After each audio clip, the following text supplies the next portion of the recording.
Hello tout le monde, aujourd'hui nous allons voir comment remplacer la coque avant et arrière de la manette DualSense de la PS5. Il s'agit d'une réparation avec un niveau de réparabilité intermédiaire qui vous demandera 45 minutes de votre temps. Pour ce démontage, vous aurez besoin d'une nouvelle coque arrière et avant pour la DualSense, d'un kit outil universel comprenant les outils nécessaires au démontage de cet appareil et d'une spatule Sésamo. S'il s'agit de votre première réparation, nous vous offrons un bon de réduction de 10% avec le code guide vidéo à valoir sur votre prochaine commande sur notre site internet sosav.fr. Et avant de passer à la réparation, n'oubliez pas de vous abonner à la chaîne de SOSAV et d'activer la petite cloche pour ne pas manquer nos prochaines vidéos. Nous proposons sur notre chaîne des guides de réparation et des astuces pour réparer et entretenir votre smartphone, tablette, console de jeu et autres appareils électroniques. Pour commencer, il faut déclipser le cache noir en plastique à l'avant de la manette. Utilisez la spatule Sésamo pour le faire. Déclipsez d'abord par le bas et remontez petit à petit.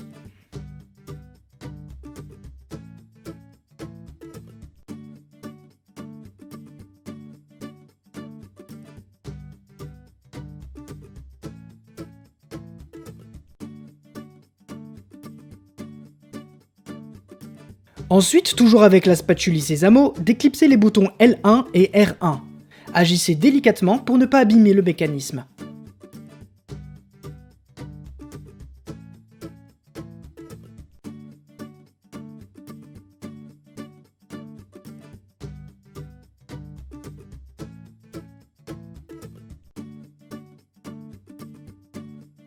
Une fois retirés, dévissez les deux vis cruciformes qui se cachaient sous les boutons. Continuez en dévissant ces deux autres vis cruciformes. Maintenant, insérez la spatule en nylon à cet endroit et faites délicatement levier pour déclipser petit à petit la coque arrière de la manette. Vous pouvez séparer délicatement la coque arrière du reste de la manette. Maintenant que la coque arrière est retirée, il va falloir s'attaquer à la coque avant. Soulevez doucement la batterie et débranchez-la pour éviter tout court-circuit.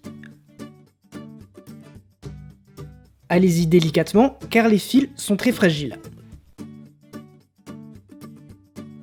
Une fois la batterie retirée, soulevez doucement le microphone et débranchez-le délicatement.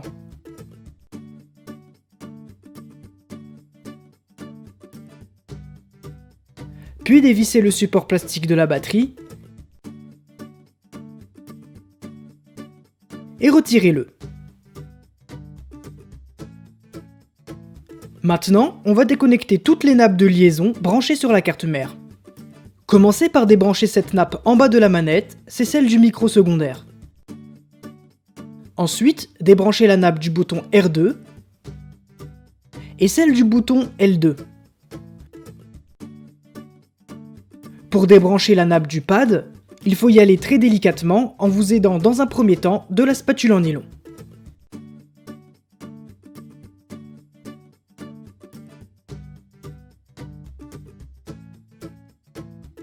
Une fois toutes les nappes débranchées, soulevez très délicatement la carte mère et retournez-la de telle manière à ce que les joysticks soient face à vous. Maintenant, dévissez ces 4 vis avec le tournevis cruciforme.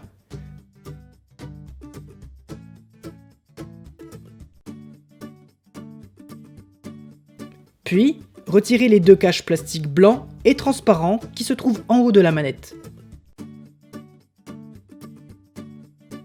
Ensuite, soulevez le bloc et séparez-le très délicatement de la coque avant de la manette.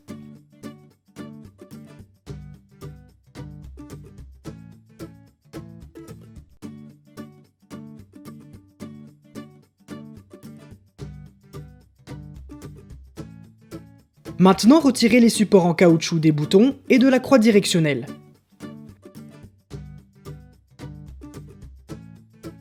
Puis retirez tous les boutons.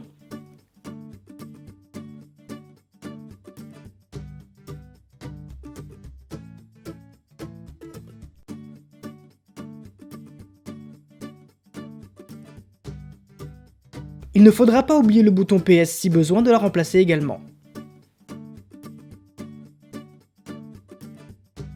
Et voilà, les boutons sont retirés, vous pouvez les installer sur la nouvelle coque avant. Pour ce faire, installez chaque bouton à sa place respective.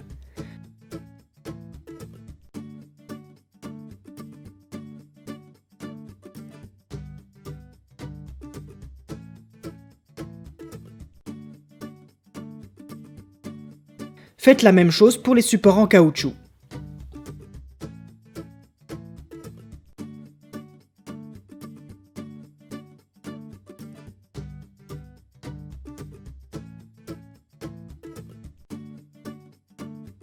Ensuite, installez le bloc dans le bon sens dans la coque avant de la manette.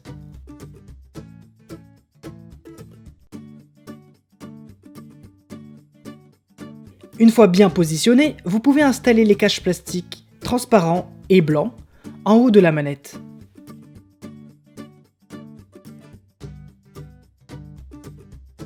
Revissez le bloc sur la coque avant, il y a 4 vis en tout.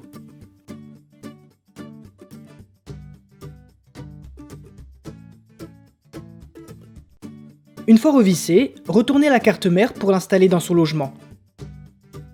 Attention de ne piéger aucune nappe de liaison en dessous.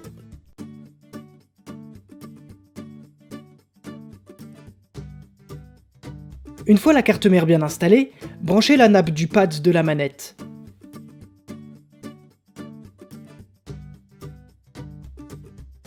Puis la nappe du micro secondaire.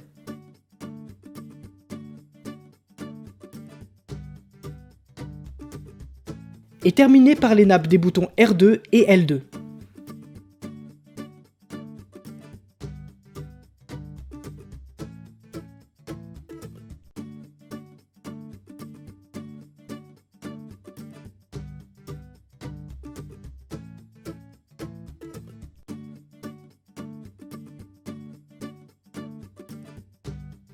Maintenant, installez le support de la batterie dans le bon sens et revissez-le.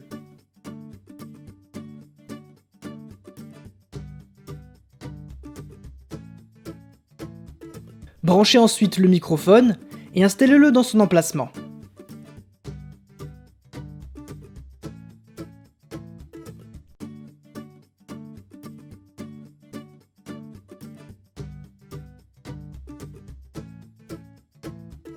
Puis branchez la batterie et placez-la dans son support.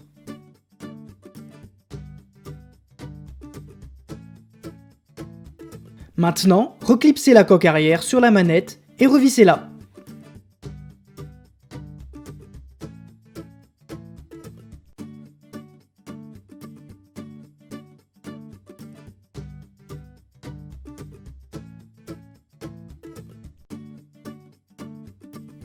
Installez les boutons R1 et L1.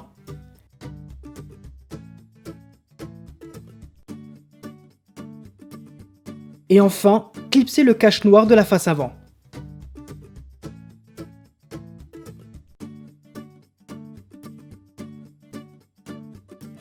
Et voilà, la réparation est terminée, vous pouvez profiter de votre nouvelle manette. Et pour rappel, n'oubliez pas que le guide photo est également disponible en photo sur notre site internet. Et d'ailleurs, des milliers d'autres guides sont également disponibles pour réparer vos appareils électroniques. Si cette vidéo vous a plu, n'oubliez pas de vous abonner à la chaîne d'OSOSAV et de lâcher un maximum de pouces bleus. Si vous avez des questions, laissez un commentaire ou contactez-nous par mail, chat ou sur les réseaux sociaux. Allez, à très vite pour de nouvelles vidéos.